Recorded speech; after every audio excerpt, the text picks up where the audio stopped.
What changed with you that altered your perspective about us being the good guys? COVID. Really? Yeah, I mean, that's... I mean, I used to get, like, really upset when people would, talk about, the war in Iraq and the war in Afghanistan and when I was still in, and I got so pissed off I moved out of the fucking country. And I was like, I don't even want to listen to this shit anymore. But after diving in and looking at the policies that came out and kind of, it's kind of like when it's just reflecting on some of the policy decisions and stuff that didn't really make sense at the time when I was in, that now I look back and I'm like, man, what the I didn't have time to think about it then, because it was, okay, go on the next stop, go on the next mission, whatever, right? But now, like, looking back through the podcast and talking to, my podcast started with all my former colleagues and in mill and agency. Nobody thinks we should have been there, especially Iraq. Nobody thinks we should have been there. And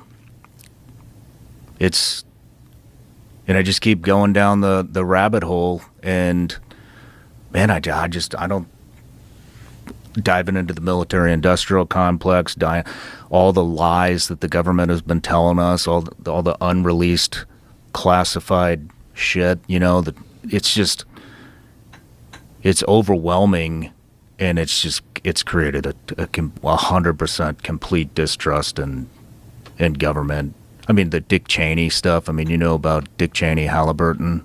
Yeah. Have you looked into that at all? Well, he was the CEO of Halliburton, and then Halliburton got no bid contracts to rebuild in Iraq for billions of dollars. I don't think people understand, like, how crazy that is. How big. I mean, it was the fucking logistics company for 2 wars. That's everything, Joe. They're delivering your mail, they're building your barracks, they're cooking your food, they're in charge of garbage, they're in charge of fuel, they're everything that's logistical over there is Halliburton, KBR. Wow. In both countries. And I mean, I think people think Afghanistan, they're like, oh man, you're probably on a tent or sleeping on the side of a mountain or something. No, man, there's fucking Burger King, KFC, Pizza Hut, Thai restaurants. I mean, that's all logistics. I mean, it's cities that we built over there, and it all was built by Halliburton. Wow. Who was the the CEO's vice president in the fucking country. Like, what? Are you serious? And now he supports Kamala Harris. Yeah. Right? When you see the left getting excited that Dick Cheney is supporting their candidate, the world's gone haywire.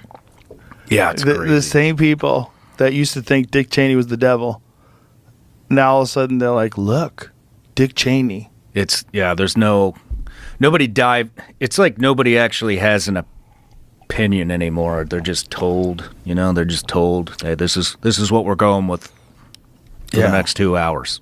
I wonder how long they can keep that up with the internet, because the distrust in the media is at an all-time high. It's probably, it has to be higher than it's ever been in human history. It ever been in the history of printed words right now. More distrust than ever. And at the same time, you have these independent people that have become bigger than the media. That's never happened before. There's never been a thing where just an app that you get on your phone has 30 times more views than the top show at CNN. Yeah. That's never happened before. But now that's the world that we live in. And so propaganda is not effective anymore. And it's also the delivery method that they use. It sucks. They sit there with makeup on, with perfect clothes, and they said, right now in Syria, and they start reading these things, and they're reading them off the teleprompter, and that person could be working at fucking Entertainment Tonight. They could be working at any other show. They're just a a talking head. Yep. They're just no one they know they're the mouthpiece for some giant corporation. No one thinks that's the real news anymore. You have to be like old boomers who are like real tired, like those old liberal boomers. They're still like MSNBC to the death. You know, like the Stephen Kings out there. Yeah. Yeah. MSNBC to the death. Yeah. Yeah. That's what I was saying about the baby boomer generation. I mean, I think that the media will die if things continue just the way they are and the censorship doesn't get too bad. I think the media is done when the baby. Didn't George Soros just buy 200 radio stations? Yeah, man. Yeah. First of all, what a bad investment, because who the fuck listens to radio? Good. That's a bad investment. But second of all, what are you going to do? Like, because one thing that I do find is that right-wing talk radio is probably the only that's like the only place where you get a lot of right-wing ideas.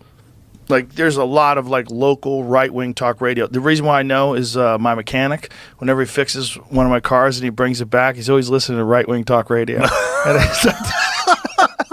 So I turned my car on the other day and I'm listening to these guys argue about Kamala Harris and the border, and that she was the fucking border czar. You know, they didn't swear, but they were going over this, and I was like, that's interesting. Like, maybe that's what he wants to stop.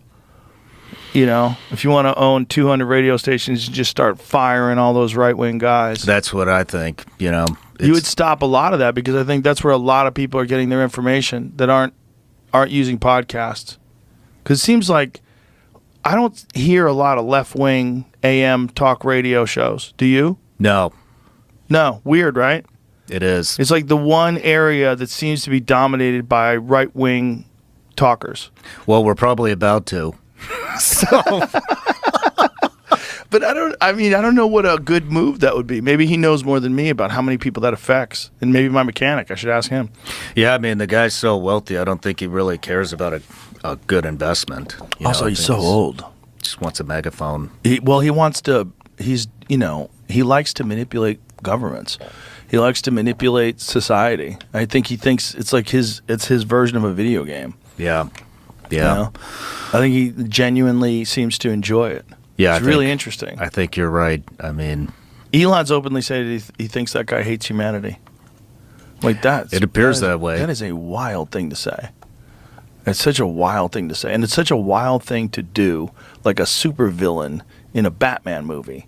Like some billionaire guy who likes to hire the most progressive district attorneys that's going to let people out of jail and then fund the next person who's more to the left of that person, and just keep pushing it, keep pushing it, keep pushing it until you get tents everywhere, violence in the streets, you know? He's done a damn good job. How come there's no right-wing guys like that to do it the other direction? I always wonder that, too. I always wonder that.